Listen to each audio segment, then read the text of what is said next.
Alright, what's up y'all, it's LakerFan here. As y'all can see by the title of today's video, we're here to ask the question, should you even have a lockdown in the court anymore in NBA 2K21? So this question is asked because offense is extremely overpowered, defense is extremely bad. So with that comes extreme firepower when you have the double play shots at the 1 and the 2. And then honestly, what I'm starting to think is even a super relevant big man build is the pure stretch of the 3. Now you can see our lineup has nothing to do with that. We got 2 lockdowns, we got a prim lock at the 2, two-way finisher at the 3, aka the paint beast, or the point guard version is the pure red pie chart at 6'7" like I have right here.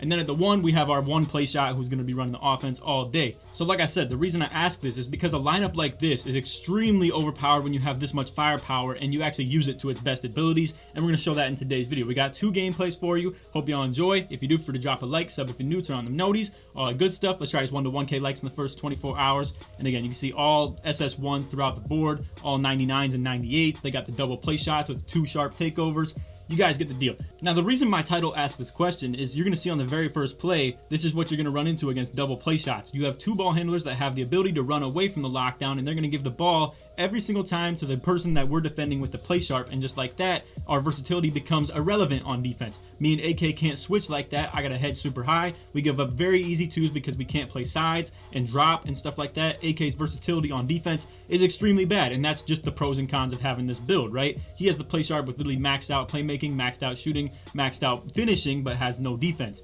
Now, the thing about the play shot is you can do exactly what these guys most likely did. I don't want to just put the words in their mouth, but I'm gonna just assume that both the play shots that we played against this gameplay have the maxed out shooting, playmaking, and defense on their build rather than touching anything on their finishing like my boy at the 1, AK, did. So let's talk about the power of this lineup as far as what it brings to the table on offense. We've already noted the firepower is ridiculous. The attention that I have to pay to both the point guards is ridiculous too. And we've already talked about as well how they can just target my boy AK and just go at his 1 defensive bad self every single time. And even at that, if we did have the play sharp, this is where we're also here to talk about this. So check this possession out. There's a lot to unravel with this one. So like I was just talking about as far as if AK did or did not upgrade his defense, either way, they're still going to target him every single time, right? Because we have the 2-way sharp. So if we just took the 2-way sharp off the court, it wouldn't even matter. We're just going to play sides defense, never fiending for putting the lockdown on ball. Now you're going to see in a situation where we get caught fiending for putting the lockdown on ball, we're going to switch right here. Kitchen is going to guard the dude in the brown shirt who has the ball in his hand. AK is going to try and move to the off ball, but we get put in a situation where he gets caught off and then boom, goes to the passing lane, and just like that, the speed and the off-ball movement of the play sharp combined with the fact that we don't want AK being on ball on defense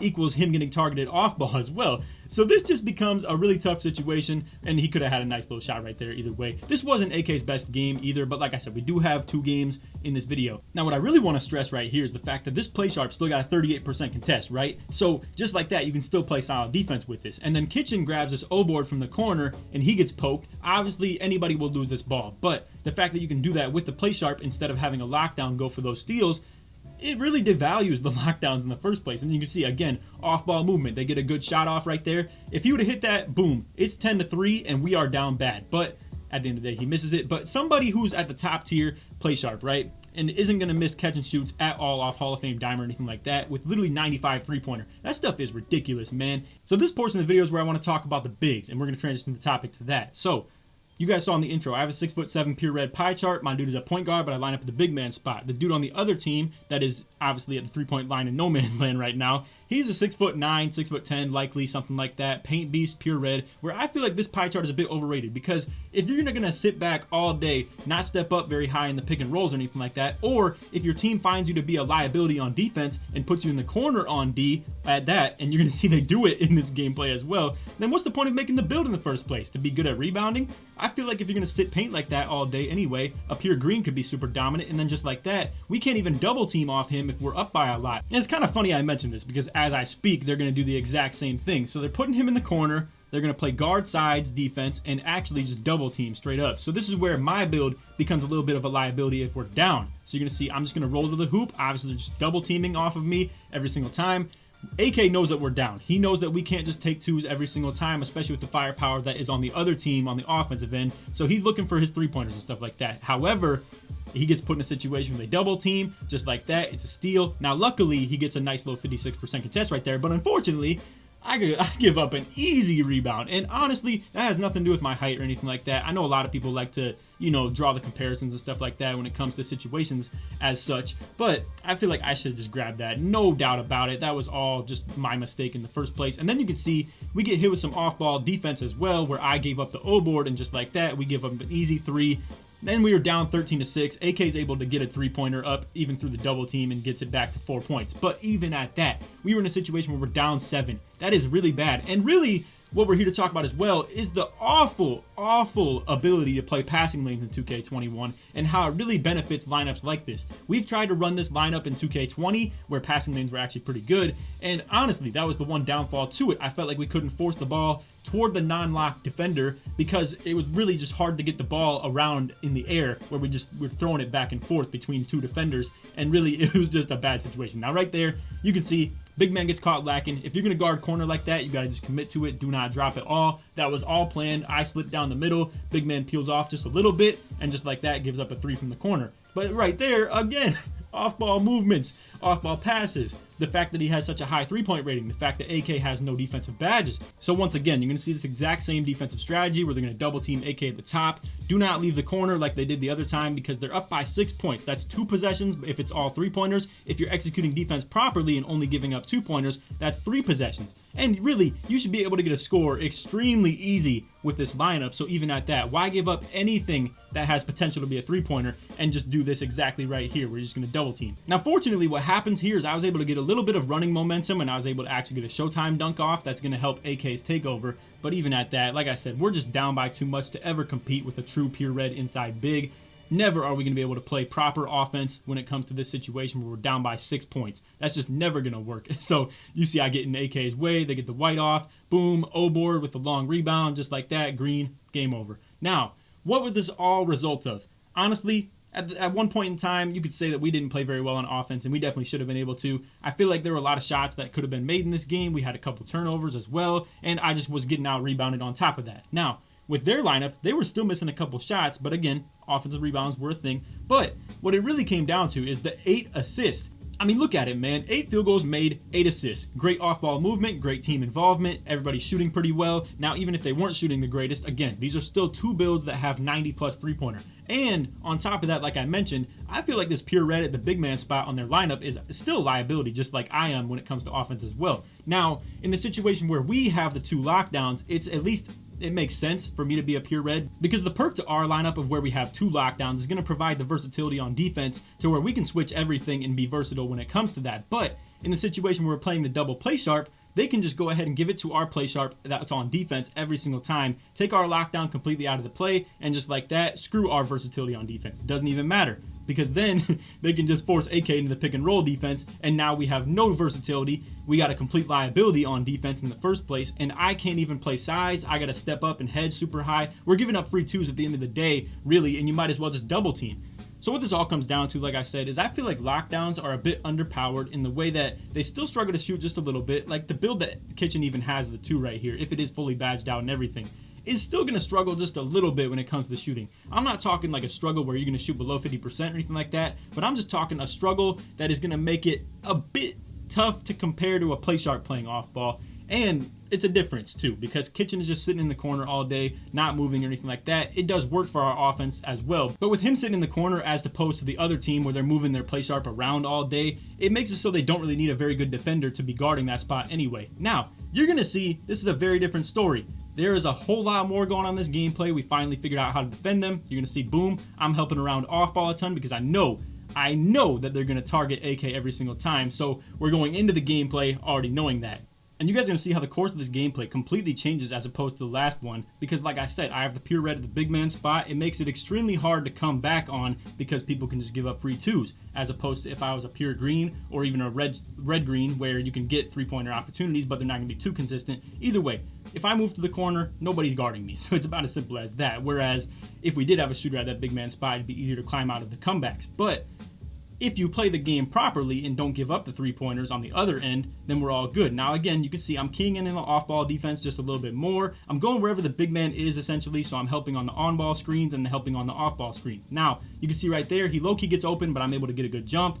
We got the ball back in the big man's hands. Now, I already know it's coming back to the point guard. Again, I'm trying to be a little bit more aggressive in the off-ball passing lanes and stuff like that. We already know the big man's not trying to score with the ball in his hand, so I'm just going to disregard him entirely. Now right there, he's getting wide open. I got to just give it up. I'm not giving up the easy rebound like I did a ton of times in the last gameplay. Get the nice box out, get the nice rebound. Simple as that. Now again, in this gameplay, I really want to stress the fact that we stayed ahead of the scoreboard, took our twos very early in the game. You can see it's 4-2 right now. Obviously, it's just a one possession game, but these add up when it's an early, very close game. However, like I said, when it's 16-10, as I say, points are points. Honestly, we don't want twos when we're down by 6 points, and you cannot bury yourself in a hole that bad. Now you're gonna see they're just going back and forth, taking their twos as well, forcing AK onto the defense every single time, like I said before. Obviously, it's not something we can just entirely avoid. Now, their big man is staying back.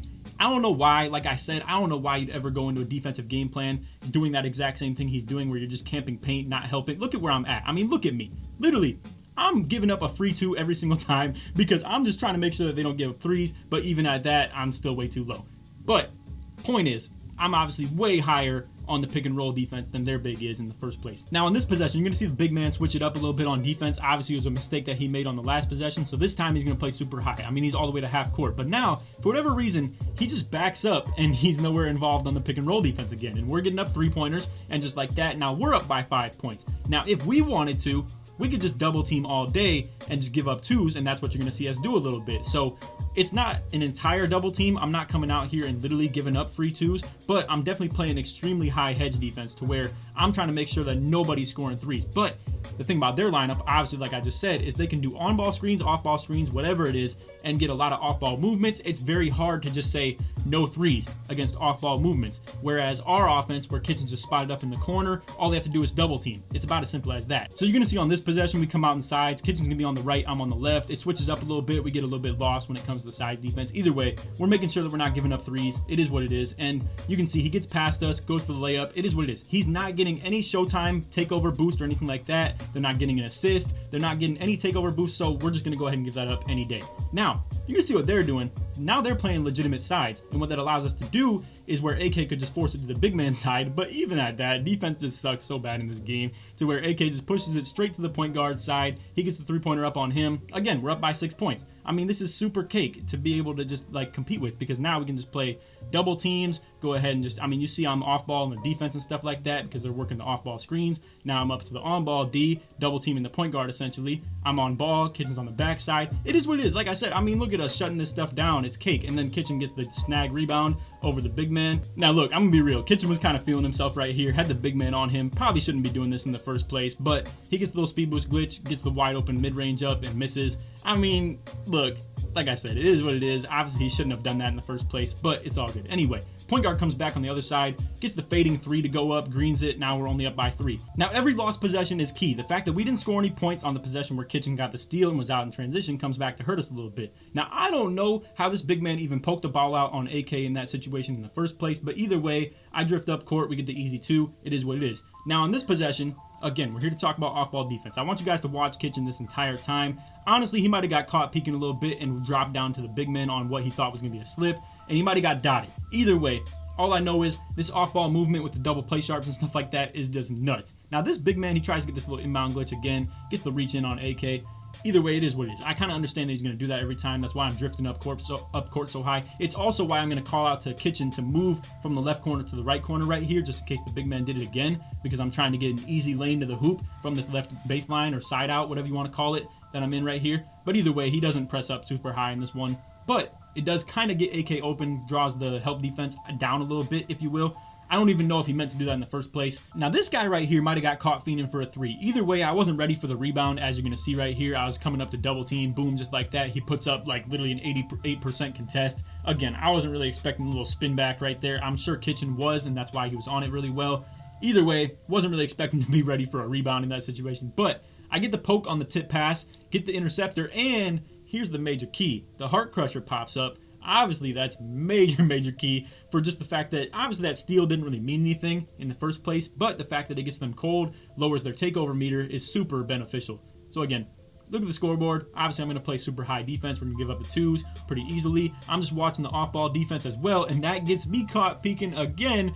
However, they missed the wide open 3-pointer. But I want to stress this real quick. How dominant this off-ball defense, or off-ball offense, I should say, is in the first place. So again, I'm worried about the screens on ball. I'm worried about the off-ball defense, worried about my PGs getting toasted and stuff like that off ball. And there's a lot to defend right here, to be completely honest with you. Now, should I have been worried about the cold dude instead of the point guard with the ball in his hands where the screener was pretty near him? Probably not. So that was my own mistake right there. If they would have got the three-pointer off, obviously that's on me. Now on offense here, you're going to see AK get caught rushing the shot right here. Honestly, I still give it to him. This is a very good shot for him to take. He's wide open, got sharp takeover on, and really he's not going to end up being wide open. But in the situation where all we need is 2 points to win and we have a 2-possession lead, I'm not sure that I'm the biggest fan of this shot in the first place. I don't even know what they were trying to do on defense in the first place, because if they were planning to run guard sides and put the big man in the corner and just give an easy slip to me, I hate to break it to him, but I mean, literally all we need is 2 points to win, so a wide open dunk wouldn't be bad. Anyway, we end up getting a reach-in foul right here, so I'm just going to fast forward. So check this out. This is the power of the play shot being at the 2 instead of a two-way sharp. A two-way sharp is not taking this shot. 100%, I can guarantee it. But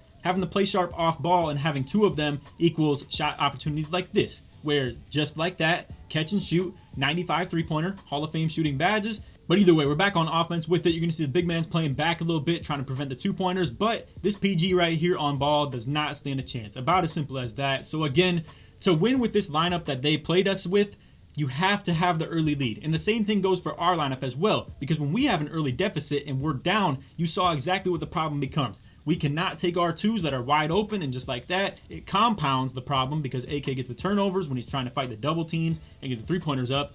So either way, to come full circle back to the topic of the title, do you even need a lockdown on the court in NBA 2K21? Here's my thing. I feel like they're low-key liabilities.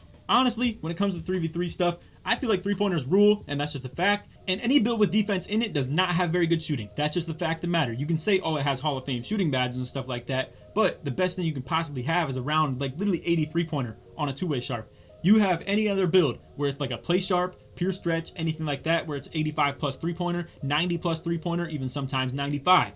Honestly, the truth behind this lineup is there's so much firepower to it, to where if you're even halfway decent with it on offense, it doesn't even matter how bad you are on defense as long as you're not giving up threes. So again, to finalize my thoughts in the video, not only do I feel like the double play shot is super overpowered and the two-way sharp is a little bit of an understatement of a build, I feel like it's not as effective, especially when playing against lineups like this. Now, when you have another lineup that we're playing against where it's a play shot, two-way sharp, something like that, obviously it works perfectly fine because then they have an offensive liability that they're sitting in the corner as well, so we can put our play shot on him and then our two-way sharp on their play shot if anybody's following that. But anyway, my whole point is I feel like lockdown builds are a bit overvalued. For instance, the situation that me and their big man have where we're pure reds, stuff like that, and anytime that we get down, like my team is down or his team is down, we're going to get double teamed off of, and just like that, we're wide open for the 2, but who even cares? They're in a situation where they're winning, and us taking 2s does not hurt them very bad. So what I also want to finalize my topic on this video of, and we didn't mention too much in this video because we didn't play against it, and honestly I feel like you're not even going to see a lot of builds like this on current gen because the game's almost over in like 3 weeks for the most part, but that pure stretch big at the 3 spot is mad underrated. You would not be able to double team off that at all. Just like that, you can put anybody you want on an island, whether it's this one play sharp who has like a play sharp on him, or it's the other play sharp that has a two-way sharp on him, or you can run a screen real quick with the pure stretch and try to force the big man onto one of your play sharps, and just like that, now you're isoing big dude for a 3-pointer. And what are you going to do about it? 2K21, if you're guarding ISO and you're trying to take away the 3-pointer, half the time they're still going to get a 3-pointer up on you. So that offensive firepower lineup this year, mad overpowered, and I feel like mad underrated on top of that. So anyway, that's all for the video. I hope y'all enjoyed. If you did, feel free to drop a like, sub if you're new, turn on the noties, all that good stuff. Like I said in the intro, let's try this 1 to 1K likes in the first 24 hours. And if you made it to the end of the video, put LA in the comments to show your support to me all the way through. If you have any feedback, any opinions that you want to disagree, agree with, feel free to let me know. Let me know what you think of lockdowns in 2K21. Like I said, my final thoughts are, I feel like they're a bit overrated. I feel like people who talk about like, oh, you ran 3 locks, that's so toxic, that's so invalid. I feel like 3 offensive players is super toxic this year because you can just dodge everybody that you want. Now, while I say that, I do want you guys to understand, I show appreciation to anybody who runs an original lineup. If you were to run double play shot and a pure stretch big at the 3, I show you props because, again, not many people run that. But I will say, people sleep on that lineup. I think it's one of the most overpowered lineups in the game when it comes to 3v3 court, and people just don't know about it. But anyway, that's all for the video. Hope y'all enjoyed. Other than that, take it easy, man. Peace.